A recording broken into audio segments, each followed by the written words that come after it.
Hello, fellow traders. 'Tis I, TheRumpledOne, coming to you on Monday, March the 28th. The year's 2022. Let's talk trading. Trading Better, Part 15. These videos are for educational purposes only. Your results may differ from mine. Just a reminder, as we enter this last trading week of March, always have your risk management in place. Don't lose any more on any one single trade than you are willing to lose. And taking a look at the month, we are 92 pips off the bottom, 346 off the high, and 325 pips below the monthly open.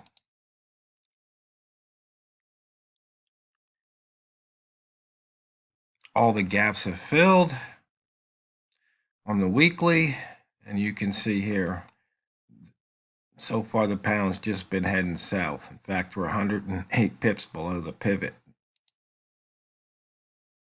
We're still putting in that weekly opening range, and as you can see, it's going to be a nice opening range of over 100 pips.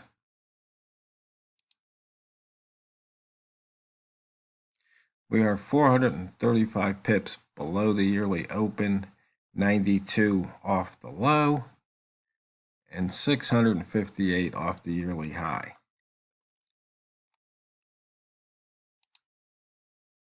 We broke through the low of the inside bar that happened 6 days ago.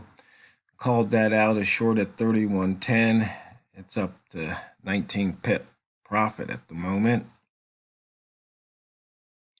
Most of the inside bar action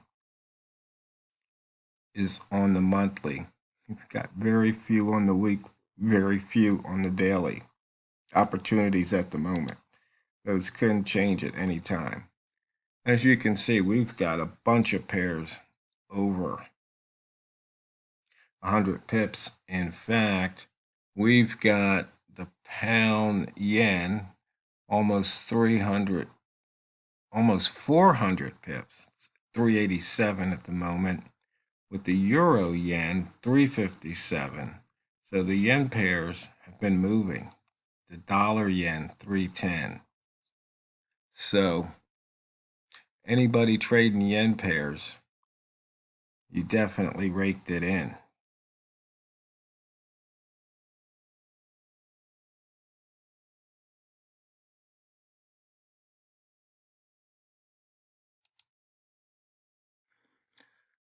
Sell zone was a sell right from the start. No long triggers on the buy zone today. You can see it a huge momentum candle here, which I would call a return bar. So look for price to return to 31.55. Not necessarily today, but just keep that in mind.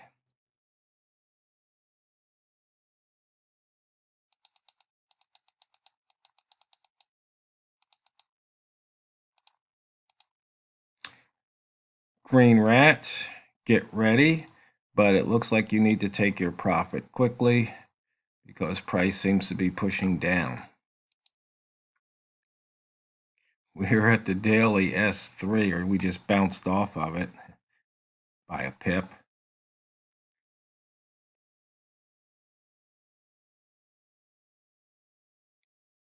So we opened near the pivot.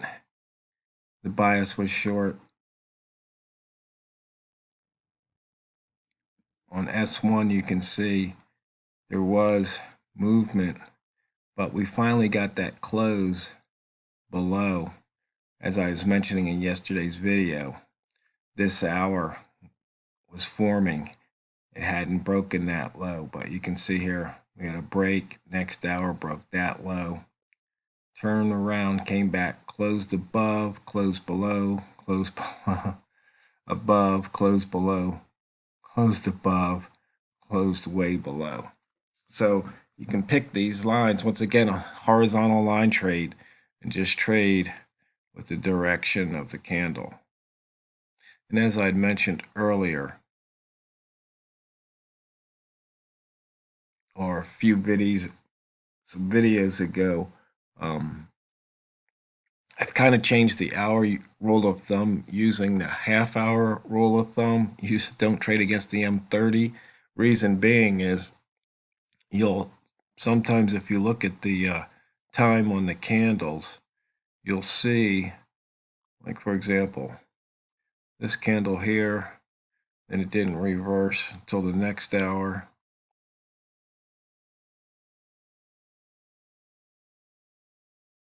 But let's see if this candle, this candle was a 30 candle, so it reversed on the 30.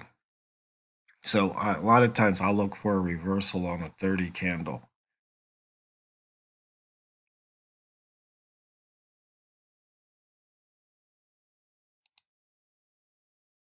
So we didn't hit the daily, we didn't hit the weekly, and we didn't hit the monthly. So we've got open or missed pivots. In and out of the lower wick zone one final time here. We just put in a 3-ball, look for a long trigger, about 87 at the moment. Wall mall line broke at the wall mall. See, we hit the 3100. In fact, we opened a point below it. So you either took the long, there was about a 4-pip profit. And if you took the short, then at the previous low, you're up 13 pips, 14 pips.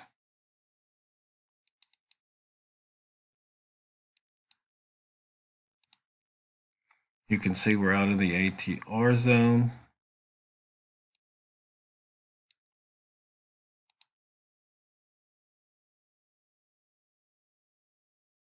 And this is my map. Looking at the daily, you can see this huge daily candle. I would consider that a return bar. I like to use H4 and use the pivot point as a bias. So this pivot needs to be taken out, and this pivot needs to be taken out.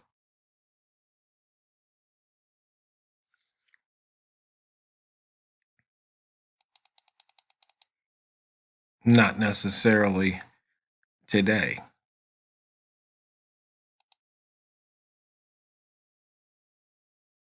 And you can see here, we're 104 pips of ATR away from the open. The low hit 107. So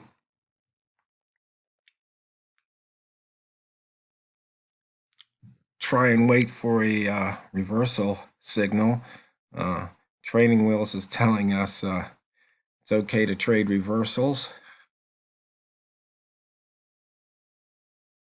Now, we're talking about trading better this month.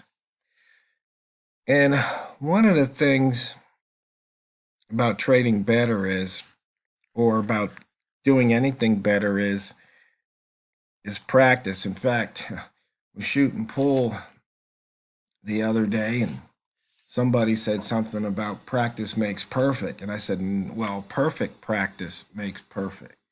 Because if you're not practicing properly, you're not going to get any better. And I started to think about, when Walmall and I were talking here, we use a lot of baseball analogies because Walmall likes baseball. And so I was thinking, in baseball, if you want to be a better baseball player, well, you can improve your offense. That's the hitting. So you work with your hitting coach and you see what you can do to improve. Maybe you're weak on curveballs or fastballs or inside pitches or outside pitches. You work on those to be a better batter. Or in the field, maybe going to your left is weaker than going to your right, so you have balls hit to your left, so you practice that. Or maybe your throwing isn't quite as good as it needs to be. So in baseball, there's lots of things you can work on to improve.